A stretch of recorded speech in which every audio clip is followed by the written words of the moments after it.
gente. Vamos lá, seguindo aqui. Vamos trazer detalhes sobre essa polêmica. Mais uma, hein? Vereadores da capital discutiram uma moção de repúdio contra as fraudes do INSS. Esse tema gerou até troca de farpas. Bia Frener, vem pra cá, explica. Bom dia. Oi, João, bom dia para você, bom dia para todos. Chegou na Câmara de Curitiba a discussão sobre o INSS. E antes de trazer os detalhes aqui da notícia, eu já fico me perguntando, né? O que os vereadores de Curitiba podem fazer de diferente sobre o que está acontecendo em Brasília? São os deputados e senadores que estão na iminência de instalação de uma CPMI para apurar as fraudes do INSS, mas os vereadores de Curitiba também querem aparecer aí no meio desse assunto todo. Já estou dando a minha opinião aqui sobre o tema. Foi uma moção de repúdio, que é uma forma aí de demonstrar o que a Câmara de Curitiba pensa sobre o assunto, sobre as fraudes do INSS. Essa moção ela foi apresentada pela vereadora Indiara Barbosa, do Novo.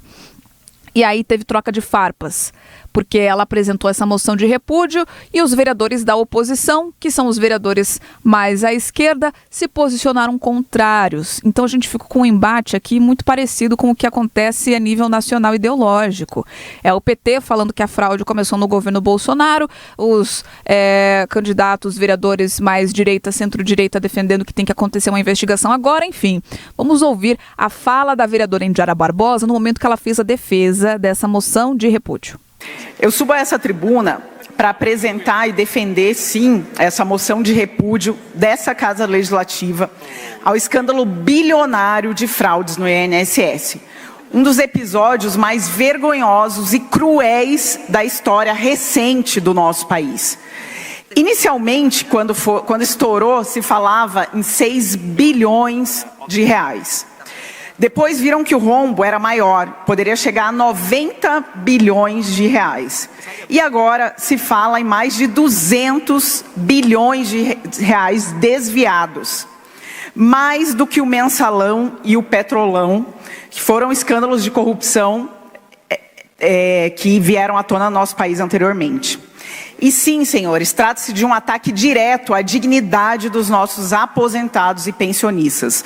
Brasileiros que trabalharam a vida inteira e agora foram vítimas de um verdadeiro assalto institucionalizado, com descontos indevidos em seus benefícios. Um golpe que não atinge apenas seus bolsos, mas fere também profundamente a confiança no Estado. Nós, políticos, que já falamos muito o quanto as pessoas não confiam nos políticos, no governo, no Estado, essa situação só piora. Cidadãos, muitos com idade avançada, de baixa renda, foram vítimas de apropriação indébita institucionalizada, operada por entidades sindicais e associações ligadas ao Partido dos Trabalhadores e ao PDT. E aí teve a troca de farpas, né? Foi a vereadora professora Ângela do PSOL que abriu alas para esse bate-boca todo também. Ela disse, adotou aquele discurso de que as fraudes começaram no governo do ex-presidente Jair Bolsonaro. Vamos ouvir. Nós devemos fazer com que o governo federal assuma, né, as suas responsabilidades, com certeza, mas a gente precisa lembrar que a fraude no INSS, ela não começou no governo Lula, muito pelo contrário, ela começou no governo Bolsonaro. Teve uma explosão de casos em 2022, aumentou em 200 vezes, né, o número de denúncias. E foi no governo Lula que começou a investigação, né? Teve também fala do PT. A vereadora Wanda de Assis comentou o tema e, mais uma vez, adotou a narrativa de reforçar que foi no governo Bolsonaro que a fraude teria iniciado. Nós precisamos combater corrupção, nós precisamos fortalecer políticas públicas a partir da verdade, vereadora Indiara. E aí a gente tem visto, depois da revelação desse escândalo da fraude do INSS, desse grande esquema de roubalheira no INSS, a origem, é preciso reparar a origem, foi no governo Bolsonaro. É preciso a gente lembrar Se a senhora não acredita na investigação da Polícia Federal, não pode sair tirando coisa de sua cabeça. Eu acho que é isso que a gente tem que concordar. A Polícia Federal e a CGU estão fazendo a investigação e apontaram já. E a senhora não citou que em 2022, quando tentativa de prorrogar a validação das assinaturas de autorização do desconto na conta dos idosos aposentadas e aposentados, quem foi a pessoa que autorizou a prorrogação dessa validação? Hoje, o vice-prefeito de Curitiba. A senhora não citou isso. Então, eu penso que é preciso, e eu defendo a investigação exatamente por isso. A partir das investigações, a gente pode dar nomes. A vereadora Laís Leão, do PDT, disse que votaria favorável a essa moção de repúdio. Olha como conecta lá com Brasília. O PDT, no Congresso, também votou, assinou favorável à instalação de uma CPMI. Aqui em Curitiba, a vereadora defendeu a transparência como ferramenta de combate à corrupção. Eu começo a minha fala já deixando muito claro que eu vou votar favorável a essa moção de repúdio. Eu, como cidadã, como parlamentar, como vereadora de Curitiba, não tolero e não tolerarei qualquer tipo de corrupção e não admito que questionem as minhas virtudes pelas ações dos outros. Nem um segundo nessa casa. Julguem as minhas virtudes pelas minhas falas e não pelas falas de colega A, B e C, não importa de onde seja. Como uma parlamentar que se pauta pelos dados, pelas regras, pelas leis, lembro que a própria Carta Magna desse país deixa claro quais são, ou pelo menos deveriam ser, os princípios, o norte da administração pública. A Constituição Federal, ela fixa 5 pilares da administração pública. A legalidade, ou seja, o poder público deve seguir as leis. Daí também a importância do legislativo na construção desse arcabouço. A impessoalidade, sem favorecer um ou outro, pensando sempre no interesse público.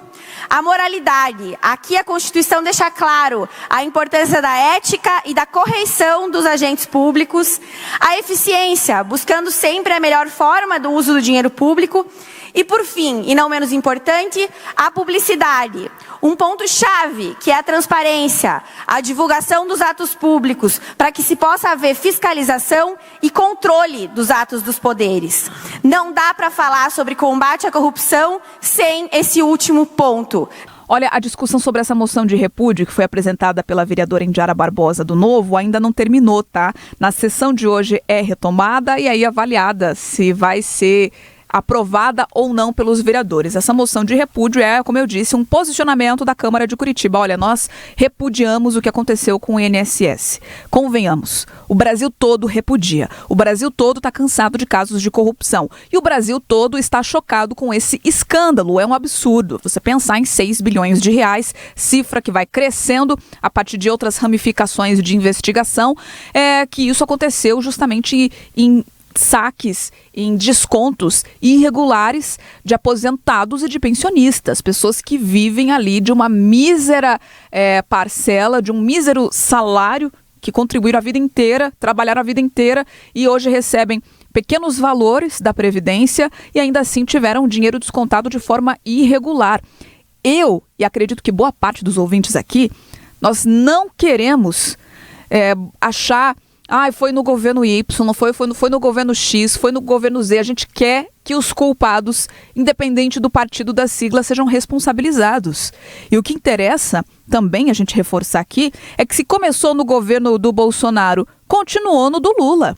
Então, existe uma parcela de responsabilidade possivelmente dentro das duas gestões. E aí isso precisa ser apurado. Agora, a gente vê vereadores e congressistas também discutindo essa narrativa. Começou no do fulano, então eu não tenho culpa. Quando eu cheguei já estava assim, mas eu continuei com a brincadeira. Então como é que não tem culpa? Agora, vale reforçar também.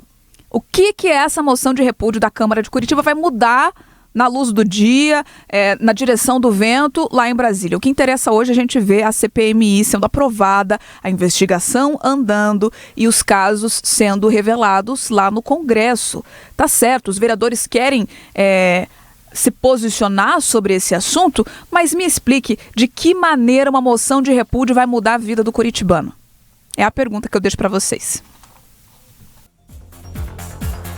Obrigado, Bia, pelas informações. É a reflexão, né? Inclusive, já vários colegas da Câmara que vieram aqui, eu digo colegas porque acabamos de mostrar o posicionamento de vários parlamentares, vereadores, criticaram, né?